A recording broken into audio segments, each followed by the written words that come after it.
Hello, everybody. We're going to talk about RxJS. The presentation title is Rx Operator. So,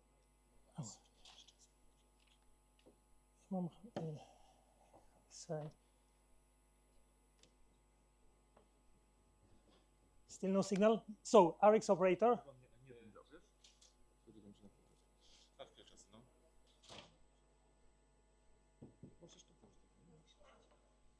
Still loading. Rx Operator. RxJS is today's topic. Any RxJS experts here? Please raise your hand. Okay. So since we are all programmers here, let's start with a quick example. Let's just get to the code, and it will be about HTTP requests which sometimes fail. So how do we retry an HTTP request in RxJS? This is a simple request in RxJS, and it fails. Doesn't matter the reason. In order to retry it, we need to call method pipe, and inside of it, an operator. In this case, retry when. Retry when lets us to define some condition. In our case, it's let's retry up to 3 times. If that is still a failure, yeah, we throw for real. We fail for real, and let's add additional second of separation because it might be just that the server is overloaded. So that's basically how do you retry a request in RxJS. Any questions to this quick example? What? No, I'm just kidding. Don't worry. It won't be that bad. I just wanted to wake you up after the lunch, tease you a little bit. My name is Christian. I am basically Angular, Ionic, and NativeScript developer. But it's not just the code that I do in my time. Do you know this TV show, Blockbuster Blondinka? So yeah, I invested full 3 days on a set, on this movie set or video set, which resulted in those 3 seconds of glory. This is me. This is me, professional clapper, hand clapper. Yes. Thank you. So Hollywood, here I come. RxJS, what is it? Well, RxJS is a library. It's a library that is there for us to help us with asynchronous tasks. There were a couple of topics today touching this subject, but you know, it was a different kind of different type of touching the subject. So what is the biggest source of asynchronicity in our applications? What do you think? Exactly. That's I wanted to say that, but yeah, it's true. Users, those bastards, we never know when they do something, right? So historically, we had callbacks, we had promises. Promises got to the JavaScript standard, and that's JavaScript world where if something is standardized, we no longer want to use it. It's not cool anymore. So, you know, I have this RxJS topic for you today.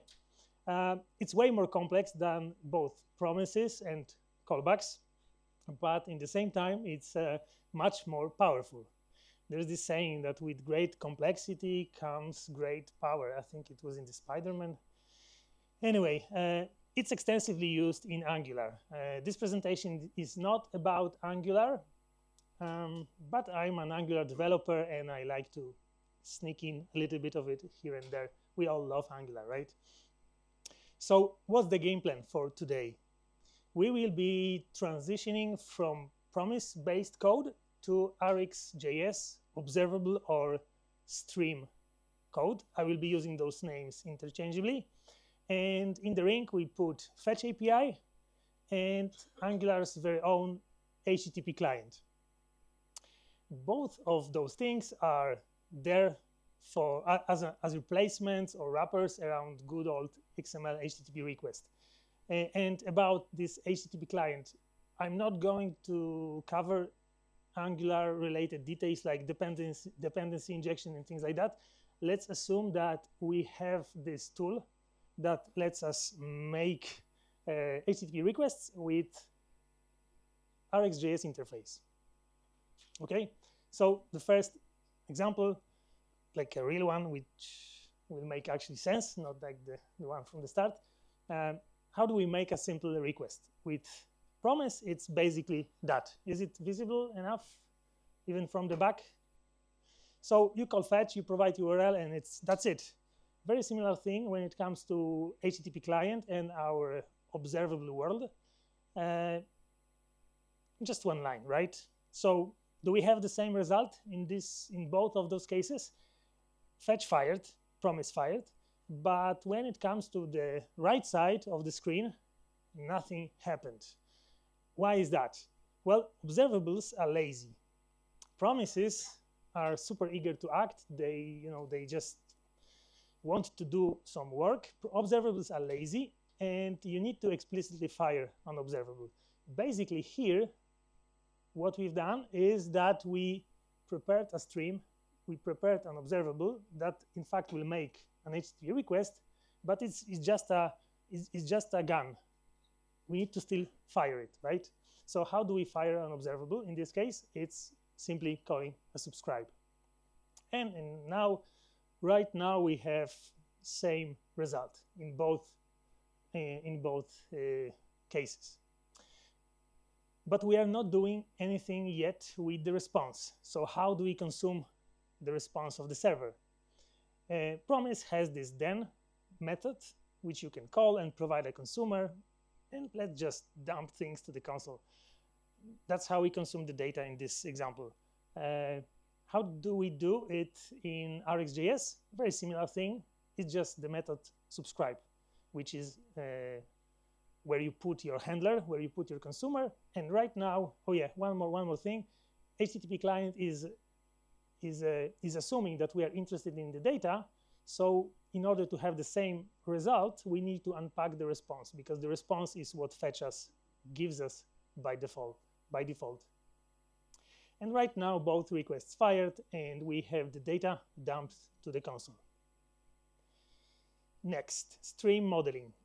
So in this case, in this example, we have a response from some server that is a number. And what do we want to do with it? Let's multiply it. Let's add some other number to it. So we are modeling the data on the fly before it gets console logged. How to do it in RxJS? We need this method pipe, which lets us change the behavior, change a little bit, somehow alter our stream. And inside of it, we need to put an operator. In this case, it will be map. It's a TypeScript code. I already heard someone today talking a little bit about TypeScript. TypeScript is very important. This presentation is not about TypeScript, but let's make TypeScript happy. So I just typed my response.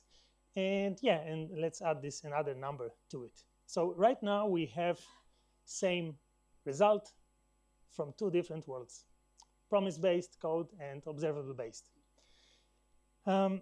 So promises versus observables when it comes to modeling the stream of data. In promises, you simply chain. In observables, you need this pipe method, and you start putting some logic inside of it. But what you put inside of it? First, in then, it might be just a plain value, like JavaScript value, like number, multiplied number, but it might be also another promise. We'll get back to that in a second. When it comes to observables and what you can do inside of pipe, you need to return other observables, which might sound scary, but it basically means that you need to use operators, which come with RxJS. RxJS gives you a bunch of operators. Let's see some examples of them. So we have this HTTP request, method pipe, map you already know. We change the data as it's going through our stream, but we can add a small delay. So right now the spinner will run 1 second longer in some application. You can handle errors. You can call finalize. Finalize is equivalent of promise finally. Tap lets you do some side effects. You can observe the stream from a side without changing it. So with map, you modify the data inside of stream. With tap, you just take a look. You cannot change it. So basically, stream modeling is method pipe and operators. Chaining our streams. So we have a scenario where we download some data, and based on that data, we make another request. So we need a sequence of HTTP requests. In fetch, in promise-based world, it's just additional then that returns a promise. I mentioned that then can return either plain value or another promise, and that is the use case. How to do it in RxJS? Callbacks, right? Gave us a pretty good history of how to nest data, and let's use it this way. Let's do it this way. Good old callbacks. No booing. What's going on? Still asleep after lunch? No, this is pretty bad. Actually, it's not a bad code because it's a piece of code that me personally, I got inspired by this code, seeing a bunch of code like that in someone else's code, of course, to finally learn RxJS. So it will work, but it's not the RxJS way. How to do it with RxJS, proper RxJS way? Method pipe, of course. I hope you guessed that already. And an operator. In this case, if we want to have this promise-like behavior, meaning everything happens in a sequence, it's a concat map operator, which takes another configured stream, and there is only one subscribe in the end. So we basically created a stream, like a multiple guns, one after another, and we have one trigger that will start the machine going, make the machine going. But with RxJS, we have options. It's not just the concat map operator that lets you connect streams or HTTP requests, as in this case. Concat map is just one option, which forces you to have everything in a sequence. No skipping the line with concat map. But you might want to have this skipping the line logic. And then switch map arrives. Switch map will be always interested in the new task. If there is some task that is going on, if you used switch map and there is a new impulse to do some new stuff, switch map will drop the pending task and start the new one. And on the opposite side of things, you have exhaust map, which will be solely focused on the current task until it's finished. But until the current task is finished, it will be dropping the new tasks. So yeah, options, like I said, complexity and great power. Multiple requests at the same time. We have those two requests at the same time, but they are not connected. They are completely independent. But if we want to catch this moment when both of them are finished, promise all. I learned that promise all is not always the solution when it comes to many HTTP requests or something. But here it's just two, so forgive me, bear with me. Yeah, so promise all takes array of promises. Yeah, that's it. Quite simple. How to do it with RxJS? It's also quite simple. It's just that you need fork join operator, which takes array of observables. In our case, HTTP streams, HTTP requests, sorry. One of the easier examples, this one is, right? One source for multiple consumers. This code is something that you are familiar already, I hope. Let's refactor it a little bit. So we put our requests to variables. I'm not calling subscribe here yet, so I have this prepared HTTP request with RxJS interface. And let's add 3 consumers. So it's often the case in applications that we want to download the data and propagate it into multiple places, right? So this is kind of simplification of the implementation in your application. What's the result? 1 request in promise world, 1 request, 3 consumers happy. But RxJS created individual requests for each subscriber. That's not what we want, right? It's a waste of resources. Promises versus observables in this area, how do they look? Well, promises are multicast. That's why they just made 1 request. They are multicast always and only. No way to change that. Observables, on the other hand, are single cast, but they are single cast by default. You have control over that. So still, again, this power, right? Power of observables. How do we turn an observable to a multicast observable? Of course, method pipe, and in this case, share operator. And right now, just one request, 3 consumers happy. Canceling and aborting of our HTTP requests. Promises themselves, they don't allow that. You cannot cancel a promise, but fetch is supercharged promise. But you still need to do some stuff around it. You need abort controller, you need to connect that abort controller to your fetch request, and then you can call abort. Works, but it's ugly. I think it's not nice piece of code. How to do it in RxJS? We need to introduce new concept of subscription. So subscribe not only fires a stream, an HTTP request in our case, but it's also producing something that is called subscription. Subscription is something that you use to manage your observable. It has just one method, and that method is unsubscribe. And with unsubscribing, you basically cancel an HTTP request. There is more to unsubscribing than just canceling the HTTP requests, but we need to switch gears a little bit. Up to this point, we were covering only HTTP requests. HTTP requests are weird case of RxJS usage because there is only one emission. Server responds, you get the data, and it's done.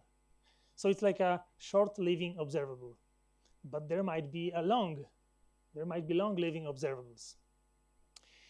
An example right from the top of my head would be a WebSocket connection, right? But I have some examples. I have some other examples.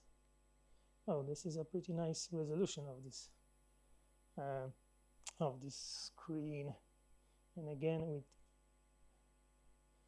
can you see it? Yeah, so let's move on to long-living observables. So I have this, it should be circles. On my screen, it was 2 circles. I need to get some CSS lessons from Machi, Corsi Space. Yeah, so they change places, right? Those indicators, they get, where do I have my code? It's here.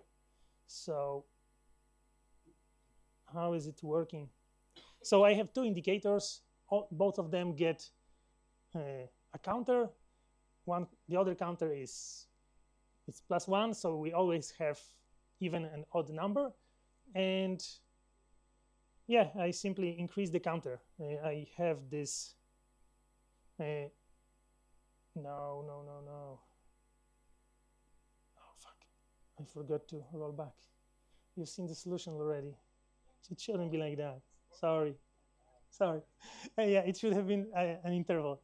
It's an interval-based code. But we want to turn that, we want to turn that to observable code.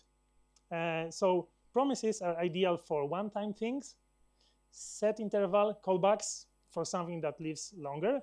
But we can cover both those scenarios with RxJS. So let's see how do we replace a set interval with RxJS.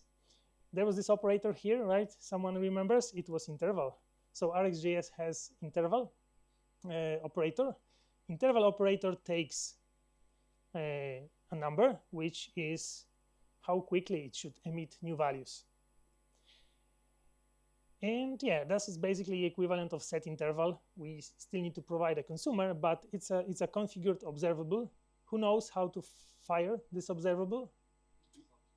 Subscribe. Perfect. Yes. So you're listening. Actually, someone is listening.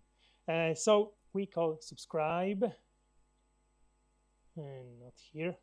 Subscribe, and we provide a handler.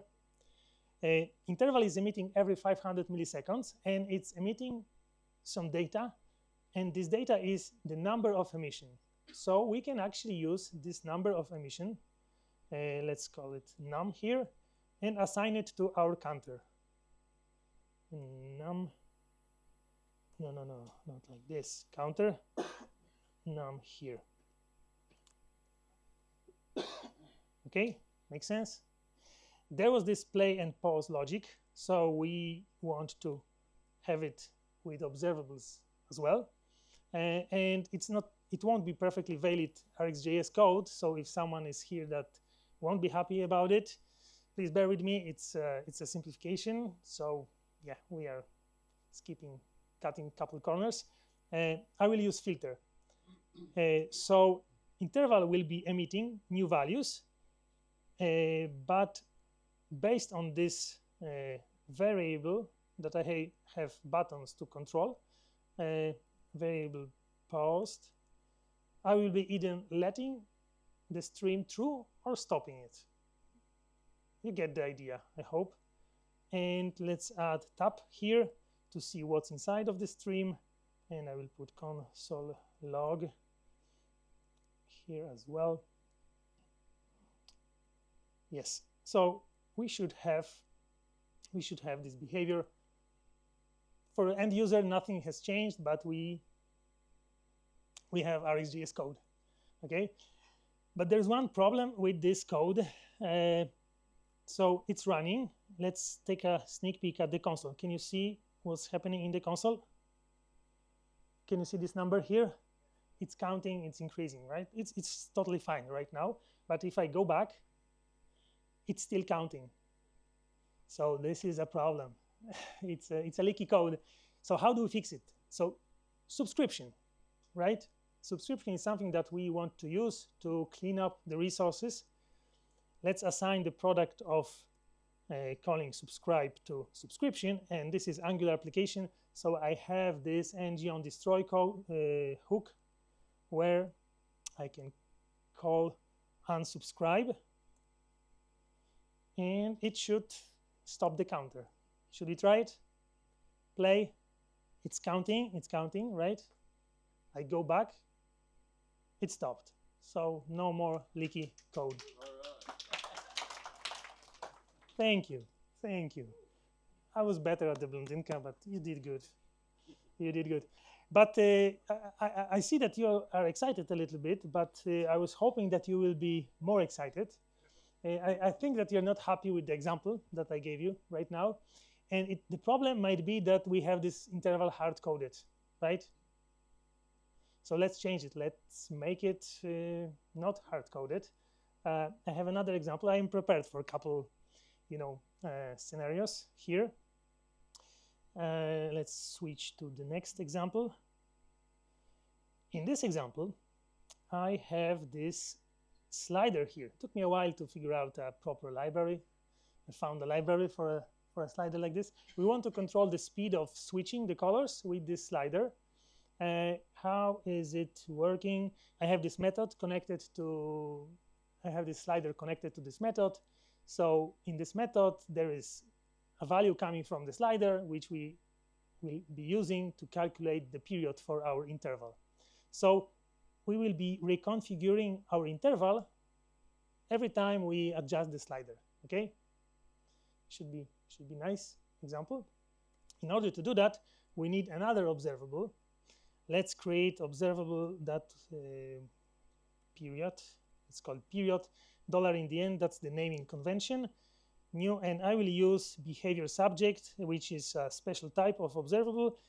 The important thing about it for me is that I can provide an initial value for it. And this will be the beginning of everything. So this period is where the fun starts. We want to switch from period to interval. So method pipe. And inside of it, switch map operator, which will receive period value, and based on that value, it will spawn a new interval. The good thing about switch map is that I don't need to worry about the old interval. It will automatically release the resources, and everything else seems to be fine. Oh, yeah, I still need to push new value. Every time we move the slider, okay, we want to push new value to the period observable. So we do it with next method. And new period goes here. Yeah, so it should work faster. Yeah, it's faster. Can you notice the speed change? Slow. Yeah, super slow. Not as excited as I was expecting you to be. Thank you. That's sweet. Thank you. Yeah, I think that Maciek, it's his fault because he spoiled you with the sound effects. Here we have just visual stimulation, right? No worries, I envisioned that. I know this guy, so I think we are kind of hypnotized by changing red to like a not red. Okay. I wonder if I can play it back. So I get you unhypnotized. No, doesn't matter. So let's get to the next example where I will have some sounds. So it's not just the visual stimulation. The difference here is pretty small. I just have a service, Angular service, that is able to play sounds. And every time switch happens, sound, we want to play a sound, okay? And it will be, I have a bunch of sounds here, metronome sound. Metronome sound.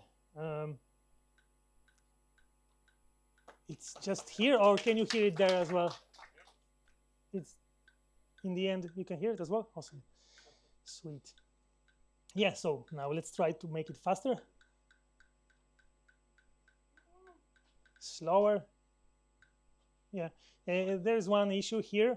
I think it's because, so if when I drop it, the issue is with interval. Yes, let me just quickly fix it. So interval is taking one value. It's better to use timer here. Interval is emitting the first value after the period. So we don't have this first tick quickly enough. Timer takes 2 parameters. So we want to have this first tick instantly, okay? Every time we change the speed of the sound, why it's not. No. Let me stop it and it hangs occasionally. It will be better right now with the use of timer. So, yeah, no. Okay, that's not what I wanted. I think that at fault, it's the slider that is at fault.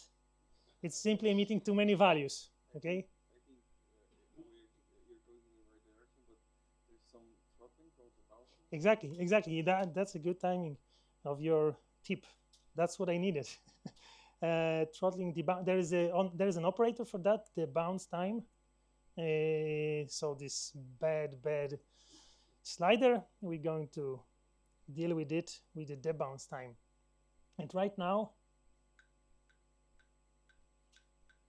yeah, and there's this no wait time. Can you hear the difference? Yeah, it's much better. It's much better. Thank you. Thank you. So we basically have a tool for musicians, right? How many musicians do we have except you, Maciek? Okay, metronome. So it's something that you might use, right? Yeah, it's pretty useful. But let's push it even further. 10 minutes. Okay, let's push it even further. Let's push it even further. I have, do you know these small devices that are called pocket operators? Who knows what pocket operators are? Those are simple drum machines. Those are simple, what? You know, let me just revert back. I might have made some typo somewhere. So it's 3. Yes, so it's basically a drum machine. We let it play and we select a rectangle and the sound will happen at the place, right? So it's something that we use for kind of generative music or not, maybe, I don't know. So the story with pocket operator is that Maciek didn't want to sell me one, so I wanted to code one myself. I'm that cheap. Yeah, but the problem is that after 16, in order to make music, we want to, it's a pattern. So we want to have it right here, so it should wrap. But it's not doing that simply because this timer or set interval that we've used earlier is emitting number of emissions, and it's going, you know, beyond 16. So let's add some kind of logic, our own logic, to keep the to have this counter as we want it to be.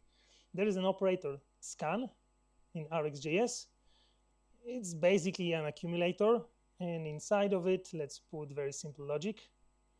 Very, very simple logic. So if the accumulator is over 15, this is number that comes from my experiments, thorough experiments, then we return 0.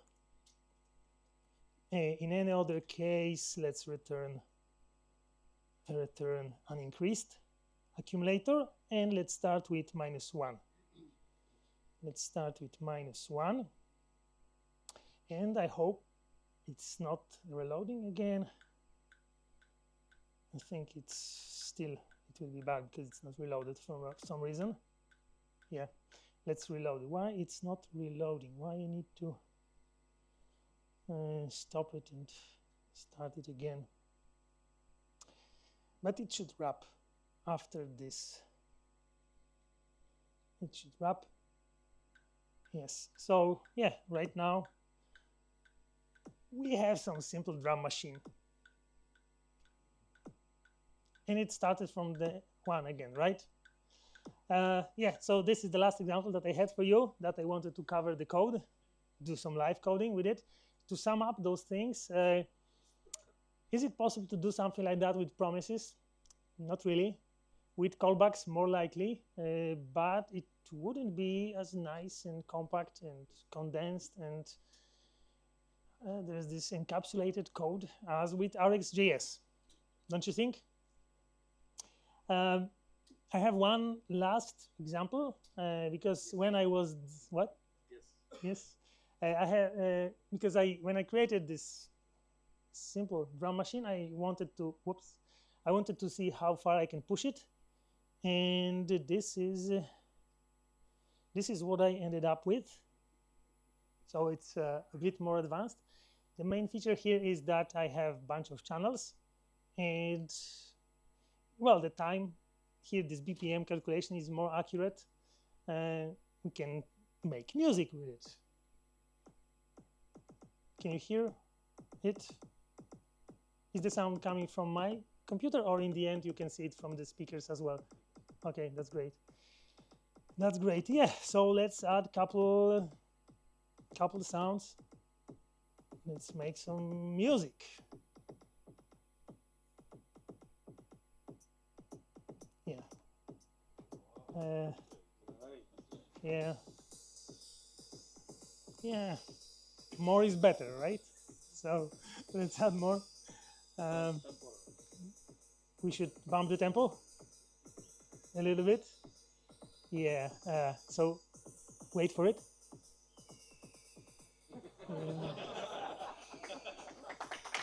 Yeah. Yes. Yeah. So I tried a couple of patterns at home, so I can try here to play something more meaningful. Let's. Yeah. You have a question? Oh, 5 minutes. That's good. Yeah, question. Yeah, that's nice, right? That's nice. What can we put here? I have a small notes on my phone, in case I forget about the pattern that I want to play. Maybe this one. Is it better?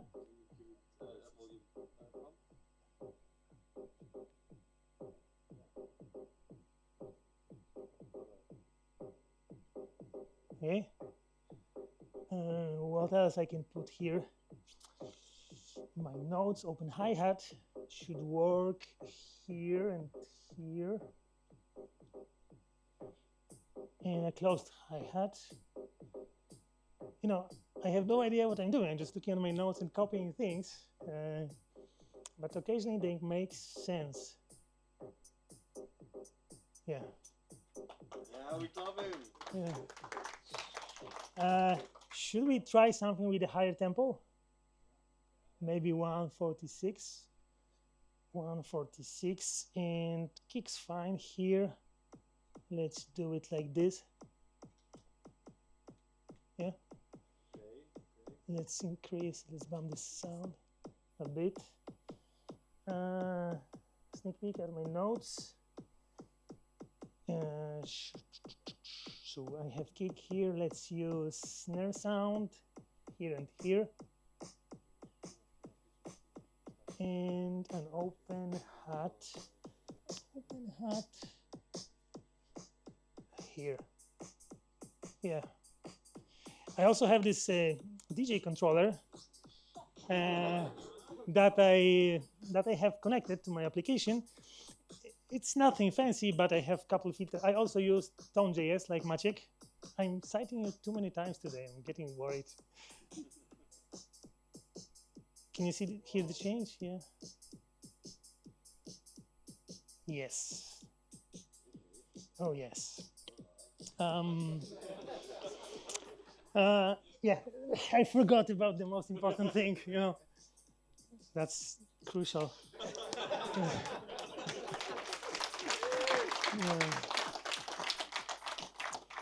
Okay. Don't distract me. I need to remember about connecting it. Okay, now I'm ready. Last time I forgot to connect it to the. Okay, we can try to mix it with an actual track, but first I need to check if I can output. Probably this is the HDMI receiver. Fingers crossed it is. It won't work if it's not, but yeah, doesn't matter. Yeah, I'm close. I'm close. Finishing. Yes. So let's drop this channel, change it a little bit, like that, and here, let's use this one. Can you hear it? Oh yeah. Do you know this sound? Who knows this sound? It's very quiet. So the other one is.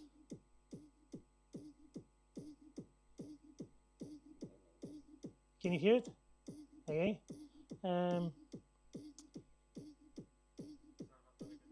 Yes. Right? That's it. That's the track. And actually, right now, everything makes sense. If someone knows this track, the eagle sound makes sense. Don't you think? It makes sense, right? Oh yeah. That's why I had it on filter. Yeah. So let's try to mix it with how are you using this? Oh, this is the microphone, sorry.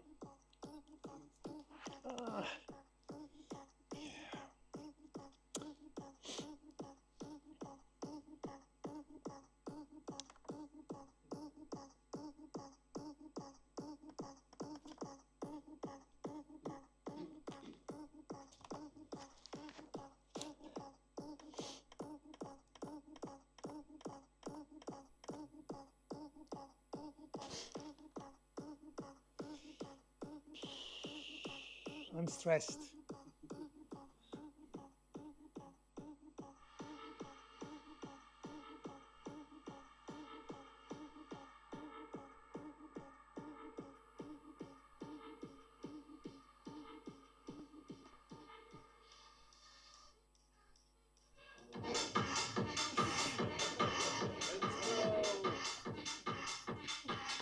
Yes.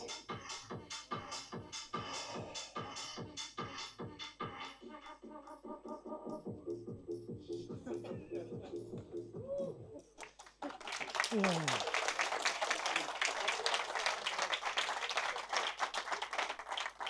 So that's it. Thank you.